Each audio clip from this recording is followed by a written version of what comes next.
Hello everyone. So here in this lecture we will discuss about the law of diminishing marginal utility, which is the important topic of chapter number 3rd. So let's just start with the meaning of the law of diminishing marginal utility.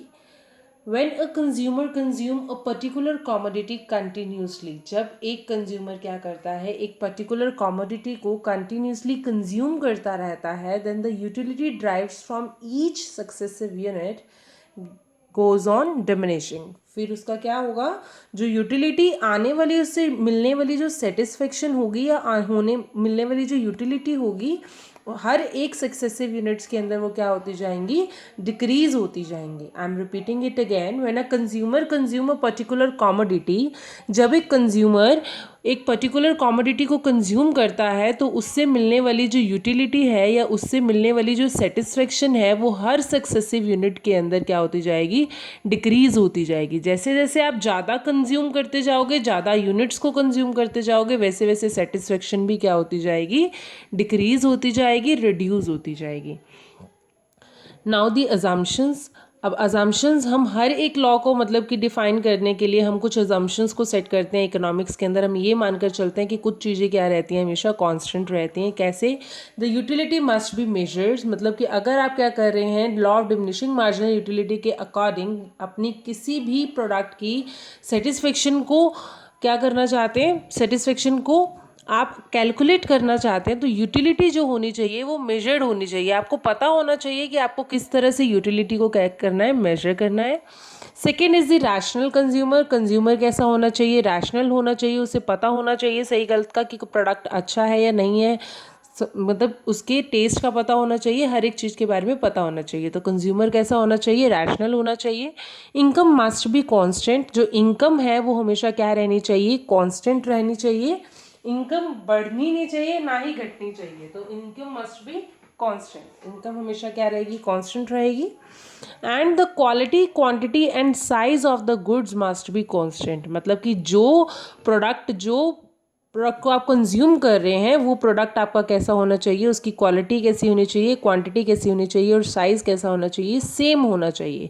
मान लो कि अगर आपने क्या किया, good day biscuit आपने first unit था good day biscuit का, आपने 5 रुपीज़ का आपने कंज्यूम किया है, तो सेकेंड यूनिट भी गुड डे बिस्किट का आपको 5 रुपीज़ का ही कंज्यूम करना है, उसकी क्वालिटी, क्वांटिटी और साइज़ के अंदर. I am repeating it again.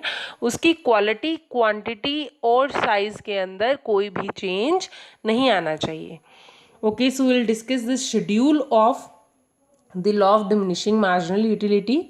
है this is the schedule of the law of diminishing marginal utility. यहाँ पर हमने 6 यूनिट्स लिए हैं. 6 यूनिट्स के अंदर उन्होंने क्या बताया हमें कि 6 यूनिट से मिलने वाली सेटिस्फेक्शन कैसी है.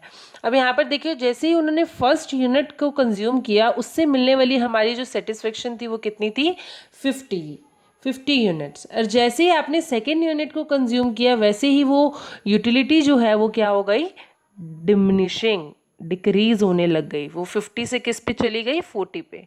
जैसे ही आपने थर्ड यूनिट कंज्यूम किया और आपने क्या देखा कि वो 40 से क्या हो गया, 25 पे आ गया है. और जैसे ही फोर्थ यूनिट कंज्यूम किया, देन 10. फिफ्थ यूनिट पे वो बिल्कुल क्या हो गया, 0. और सिक्स्थ यूनिट पे इट गोज ऑन नेगेटिव. अब ये 0 वाली कंडीशन के अंदर क्या हो गया कि भाई बस यहाँ पर तो क्या हुआ, यहाँ पर हमारी यूटिलिटी बिल्कुल ख़त्म हो चुकी है. यहाँ पर अब अगर हमने कोई एक यूनिट भी और कंज्यूम किया तो हमारी जो यूटिलिटी क्या हो जाएगी, नेगेटिव हो जाएगी. तो this is the schedule of the law of diminishing marginal utility. Now will discuss about the diagram. अब डायग्राम के अंदर क्या है कि देखो, डायग्राम के अंदर मैंने वाई एक्सिस और एक्स एक्सिस पे लिया. वाई एक्सिस पे यहाँ पर एक्स एक्सिस पे हमारे यूनिट्स हैं, वाई एक्सिस पे हमारी क्या है, यूटिलिटी है. अब देखो यहाँ पर क्या है, जो यूनिट आपने 1 कंज्यूम किया था उससे मिलने वाली सेटिस्फेक्शन आपको कितनी थी, 50. तो 1 और 50 पे मैंने क्या कर दिया, एक डॉट लगाया. इस तरह से मैंने क्या किया, पूरा डायग्राम बनाया.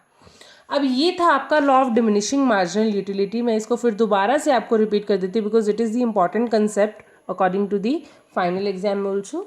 सो law of diminishing marginal utility क्या है, जब एक कंज्यूमर क्या करता है, एक पर्टिकुलर कॉमोडिटी को कंटिन्यूसली कंज्यूम करता है और उसके बाद क्या होता है कि हर एक यूनिट, मान लो एक एग्जाम्पल लेते हैं कि आपने मैगी का पैकेट, आपको बहुत तेज भूख लगी है, मैगी का पैकेट आपने क्या किया, बनाया। अब मैगी के पैकेट का, एक मैगी का पैकेट आपने खाया, आपको उससे मिलने वाली सेटिस्फेक्शन क्या होगी कि बहुत ज़्यादा होगी। मान लो कि हम ये मान लेते हैं कि उससे मिलने वाली जो सेटिस्फेक्शन थी वो 40 यूनिट्स की थी। फिर आपने क्या किया कि सेकंड पैकेट मैगी का खाया, उससे मिलने वाली जो आपकी सेटिस्फेक्शन थी वो आपकी क्या हो गई, अब रिड्यूस हो गई, क्योंकि पहले आपको भूख ज़्यादा लग रही थी तो उससे आपको मिलने वाली सेटिस्फेक्शन भी क्या थी, ज़्यादा थी। अब आपकी भूख थोड़ी शांत हो गई है सेकंड पैकेट के ऊपर, तो आपकी जो क्या होगा, उससे मिलने वाली सेटिस्फेक्शन जो होगी उसमें भी क्या आएगा, रिडक्शन आएगा, वो भी डिमिनिश हो जाएगी। क्लियर।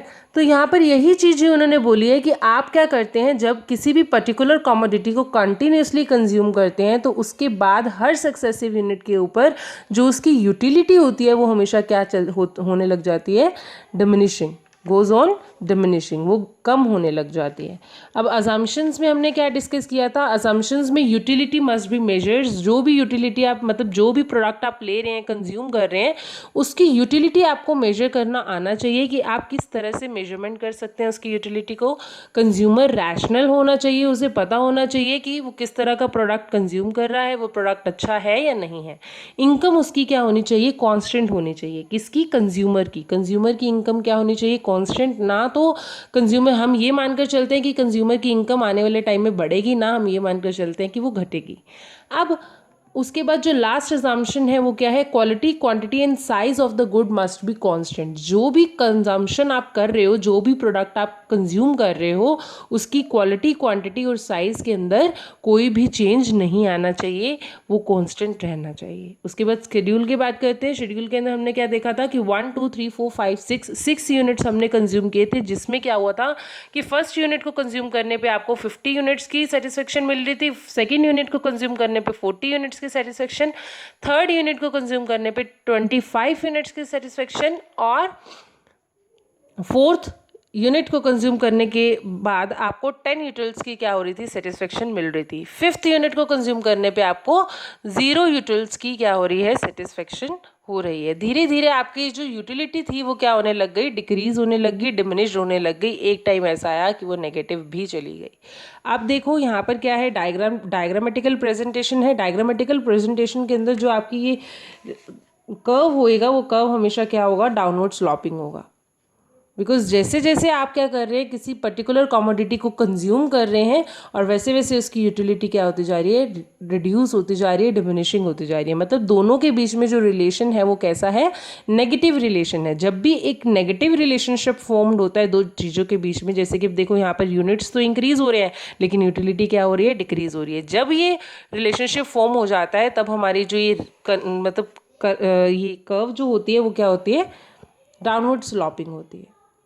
ओके, तो ये था हमारा law of diminishing marginal utility. And in the next lecture we will discuss about the consumer equilibrium in case of two commodities. Thank you.